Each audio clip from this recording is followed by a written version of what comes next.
मातस्तुलसी गोविंद हृदयानंद कारिणी नारायणस्य पूजार्थम चिनोमि त्वां नमोस्तुते।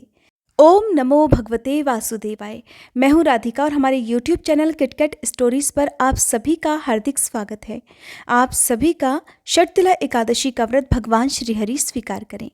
अगर आपने षटतिला एकादशी का व्रत रखा है, जो कि माघ मास के कृष्ण पक्ष की एकादशी है, तो ऐसे में आपके लिए ये जानना जरूरी है कि व्रत का पारण कब और कैसे किया जाएगा, क्योंकि इस बार गुरुवार के दिन एकादशी का व्रत खोला जाएगा, जिसे पारण करना कहते हैं।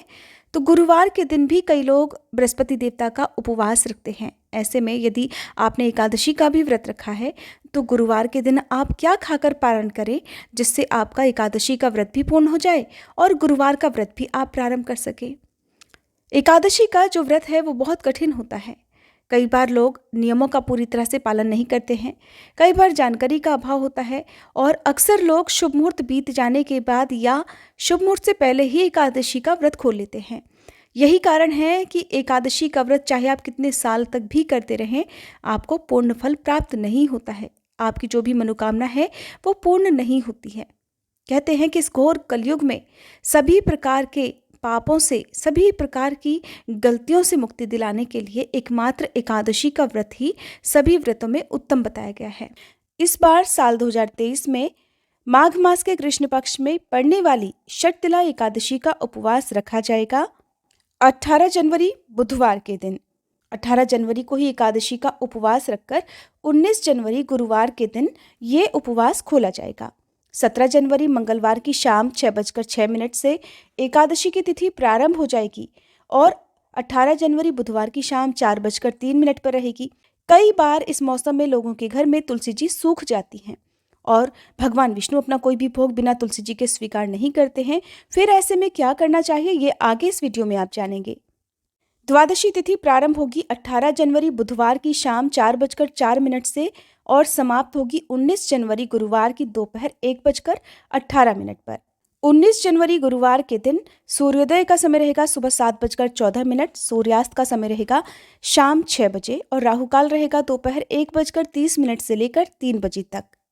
एकादशी का उपवास खोला जाएगा यानी कि पारण किया जाएगा 19 जनवरी गुरुवार के दिन सुबह 7:15 से लेकर 10:02 के अंदर अंदर, क्योंकि सूर्योदय के बाद और हरिवासर का समय बीतने के बाद ही एकादशी का उपवास खोला जाता है। तो जो शुभ मुहूर्त आपको बताया जाता है उसी शुभ मुहूर्त में व्रत खोल लेना चाहिए, क्योंकि एकादशी का व्रत अगर नियमों के अनुसार ना रखा जाए, पारण मुहूर्त का ध्यान ना रखा जाए, तो जो भी आपने व्रत रखा है वो निष्फल हो जाता है, खंडित भी हो सकता है और उसका पूर्ण फल भी प्राप्त नहीं होता है। एकादशी के दिन पूजा कैसे की जाती है ये तो आप इससे पहले की वीडियोस में अच्छे से जान ही गए होंगे, और द्वादशी तिथि के दिन जिन बातों का ध्यान रखा जाता है अब वो भी जान लीजिए।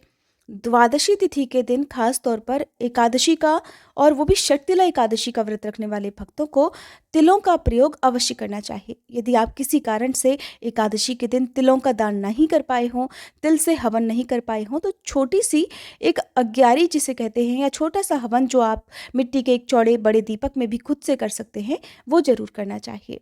घी में तिल मिलाकर, काले या सफ़ेद तिल, किसी भी प्रकार के तिलों का प्रयोग आप कर सकते हैं। अक्सर लोग कमेंट बॉक्स में पूछते हैं कि कौन से तिलों का प्रयोग करना चाहिए, तो आप हवन के लिए काले तिलों का प्रयोग कर सकते हैं। भगवान विष्णु को भोग में लगाने के लिए आप काले या सफ़ेद तिल जो भी आपके पास हो वो आप श्रद्धा से उन्हें अर्पित कर सकते हैं। सबसे पहले तो द्वादशी तिथि के दिन भी आपको सुबह जल्दी उठकर स्नान करना चाहिए। सुबह की पूजा आप जो पारण का मुहूर्त है उससे पहले भी कर सकते हैं, लेकिन जो भोजन किया जाता है, जो फलाहार या जो भी आप ग्रहण करना चाहते हैं व्रत खोलते समय, वो आपको शुभ मुहूर्त में ही करना चाहिए। तो इस दिन भी सुबह भगवान विष्णु का, माँ लक्ष्मी जी का पूजन किया जाता है, और भगवान विष्णु का पूजन करके भगवान के लिए जो भी आपको भोग में अर्पित करना है उसे आप मंदिर में रखें। चाहे वो शुद्ध सात्विक भोजन हो, जैसे कि आजकल जो भी मौसमी सब्जियां आती हैं, दाल रोटी सब्जी का भोग आप लगा सकते हैं, यदि आपने कोई दूसरा उपवास नहीं रखना है। और इन सब से ज़्यादा अच्छा है कि आप भगवान को भोग में तिलों का भोग, तुलसी दल का भोग, पंचामृत का भोग लगा सकते हैं। जो भी आपके पास फल हो उनका भोग लगा सकते हैं। वो भी भोग ही होता है, उसे आप भगवान को अर्पित करते समय सच्चे मन से प्रार्थना करें कि हे प्रभु, हे श्री हरि, हमारे द्वारा किए गए एकादशी के उपवास को आप स्वीकार कीजिएगा और आज इस तुच्छ भोग को भी आप स्वीकार करके हमारे व्रत को पूर्ण कीजिएगा। हमारी जो भी इच्छा मनोकामना है वो आपकी कृपा से जल्द पूरी हो, ऐसा आशीर्वाद प्रदान करें। फिर आपको जो भी दान दक्षिणा देनी है, जैसे कि कई बार लोगों की सामर्थ्य नहीं होती है अन्न धन दक्षिणा देने की, तो आप एक मुट्ठी तिल या थोड़े से तिल और गुड़ मिलाकर भी गौ माता को खिला सकते हैं। उसे भी आप मंदिर में रख सकते हैं। मंदिर में रखें, पूजा करें, आरती करें। यदि संभव हो तो तुलसी माता की और एकादशी व्रत की, जो शक्तिला एकादशी की कथा पढ़ी या सुनी जाती है, वो आप द्वादशी तिथि के दिन भी पढ़ें और सुने। और उसके बाद शुभ मुहूर्त के अंदर ही आप ब्राह्मण देवता को या मंदिर में या गौ माता को जो भी आपको भोग देना है, प्रसाद देना है, दक्षिणा देनी है, वो आप दे दें और उसके बाद खुद भोजन ग्रहण करें। अब दूसरा प्रश्न ये भी आता है कि कई बार लोग कामकाजी होते हैं, समय नहीं होता है सुबह दान दक्षिणा देने का, और आपने मुहूर्त में पूजा भी कर ली, शुभ मुहूर्त बीत ना जाए, इसका भी आपको ध्यान रखना है। तो आप ऐसे में कुछ ना कुछ, चाहे वो थोड़े से तिल हो, आटा शक्कर हो, चींटियों को, काली चींटियों को खास तौर पर मिलाकर डालें। गौ माता होंगी, गौ माता के आसपास जाकर वहाँ दीप जला सकते हैं, वहाँ पर हरा चारा, तिल गुड़ लड्डू खिला सकते हैं। और कुछ नहीं तो आप रोटी भी इस दिन गौ माता को गुड़ के साथ मीठी रोटी खिला सकते हैं। उसके बाद आपको व्रत खोलना चाहिए। व्रत का पारण यदि आचमन के द्वारा करें तो ज़्यादा अच्छा रहेगा। आचमन में आप जल और तुलसी दल, जो भगवान को आपने भोग लगाए हैं, उन्हीं में से आप तुलसी दल लेकर खुद भी प्रसाद रूप में ग्रहण करके अपना व्रत खोल सकते हैं। कई बार लोगों का जब दूसरा उपवास पड़ता है, जैसे कि इस बार गुरुवार का दिन है, तो क्या करना चाहिए? तो देखिए, सबसे पहले तो नियमों के अनुसार आपको एकादशी व्रत का ही पारण करना चाहिए। उसके बाद दूसरा व्रत प्रारंभ करना चाहिए। जैसे कि गुरुवार का दिन है तो सुबह आप एकादशी व्रत की पूजा कर लें। एकादशी की सारी पूजा कंप्लीट होने के बाद आप शुभ मुहूर्त में ही व्रत का पारण भी कर सकते हैं, यानी कि तुलसी दल और जल का सेवन आप सुबह कर सकते हैं। उससे कोई दूसरा व्रत कभी भी भंग नहीं होता। और इसके अलावा आप फलों का भी सेवन कर सकते हैं, जूस ले सकते हैं, ड्राई फ्रूट्स ले सकते हैं, लेकिन कोई भी ऐसी वस्तु आप सुबह के समय ना लें जिससे कि दूसरा व्रत खंडित हो जाए। तो इस तरह से तो आपका एकादशी का व्रत पूर्ण हो जाएगा। अब आप दूसरा व्रत, जैसे कि गुरुवार व्रत की पूजा है, कथा है, वो आप अब प्रारंभ करें। संकल्प लें कि आप गुरुवार का व्रत रखने जा रहे हैं। बृहस्पति देवता आपकी पूजा, आपके उपवास को स्वीकार करें। फिर जिस तरह से बृहस्पतिवार का व्रत रखा जाता है, उस विधि को आप सुबह संपन्न करें। दिन भर व्रत रखें, क्योंकि एकादशी का भी उपवास आपने रखा है और अगले दिन आपका कोई और भी उपवास है, तो जो व्रत की अवधि है वो थोड़ी लंबी हो जाती है। ऐसे में अपने शरीर का, अपने स्वास्थ्य का पूरी तरह से आपको ध्यान रखना है, क्योंकि गुरुवार के व्रत में आप भरपूर मात्रा में जल भी ले सकते हैं या नींबू पानी भी ले सकते हैं। नींबू पानी, कई बार लोग नींबू का सेवन नहीं करते हैं, तो आप फल वगैरह दिन में ले सकते हैं। एकादशी के उपवास में दूध का सेवन नहीं किया जाता है, लेकिन द्वादशी तिथि को आप दूध का सेवन कर सकते हैं, क्योंकि आपने एकादशी का व्रत तो तुलसी दल और जल के साथ में या फलों के साथ में खोल ही लिया है। अब आपको गुरुवार के दिन, गुरुवार के ही दिन का पालन करना होगा। जैसे कि चने की दाल, गुड़, मुनक्का से यदि आप उपवास खोलते हैं या मीठा भोजन आप गुरुवार के दिन करते हैं, तो आपको उसी तरह का भोजन गुरुवार के दिन करना चाहिए।